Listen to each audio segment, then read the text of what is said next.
जब से कमला मरा है ये रात कुछ अजीब लगने लगा है। ओह, ये अंधेरी रात और ऊपर से ये ठंड। आजकल घर से निकलने का मन ही नहीं करता है।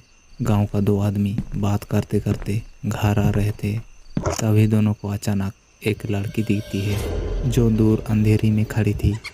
तभी दोनों ने उस लड़की को आवाज़ देते हैं, अरे लड़की, कौन हो तुम और इस अंधेरी में क्या कर रही हो? अरे मुझे लगता है ये किसी से मिलने आई होगी रात को। तभी अचानक एक कुदाल आता है और एक आदमी को लगता है और मर जाता है।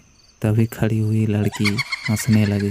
तभी दूसरा आदमी उस लड़की को देख के बोलता है, अरे ये तो कमला है, जान बचा के भागो नहीं तो मुझे भी मार देगी। वो आदमी भाग के सीधा घर जाता है और अगली सुबह गांव के लोगों को रात में हुई घटना के बारे में बताता है। तभी गांव की एक लड़की जो हॉस्टल से पढ़ाई करके आई थी, उसका नाम था पीकू, गांव के एक चाचा से पूछता है, चाचा ये कमला कौन है और सब लोग कमला से डरते क्यों हैं? तभी चाचा बोलता है, अरे बेटी, ये एक लंबी कहानी है। चाचा मुझे कमला के बारे में जानना है, अब बताइए ना। तभी चाचा पीकू को कमला की कहानी सुनाती है।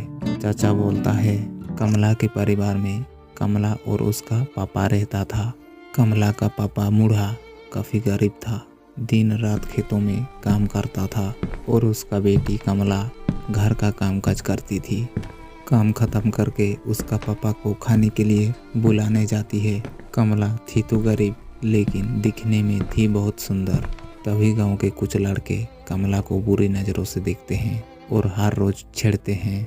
कमला करती तो क्या करती, क्योंकि कमला एक लड़की थी, ऊपर से बहुत गरीब थी।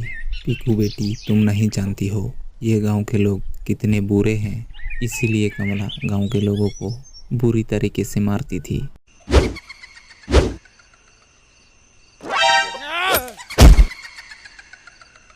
इसीलिए तो चाचा, मैं जब हॉस्टल से घर आ रहा था तभी गांव के कुछ लड़के मुझे बुरी नज़रों से देख रहे थे। तभी चाचा बोलता है, पीकू बेटी, इस गांव के लोगों पर कभी भरोसा नहीं करना, क्योंकि गांव के लोग अब बदल रहे हैं। तभी पीकू बोलती है, लेकिन चाचा कमला मरी कैसे?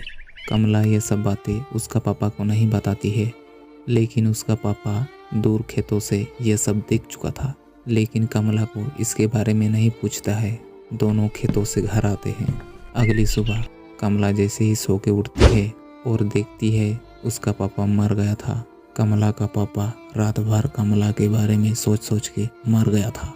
उस दिन से कमला का घर से निकलना बंद हो गया, क्योंकि गांव के हर एक मर्द कमला के घर के सामने खड़ा होके बोलते हैं, कमला, तुम्हारा बूढ़ा पापा तो मर गया, गरीबी में छोड़ के तुम मेरी साथ रहो, रानी बना के रखूंगा।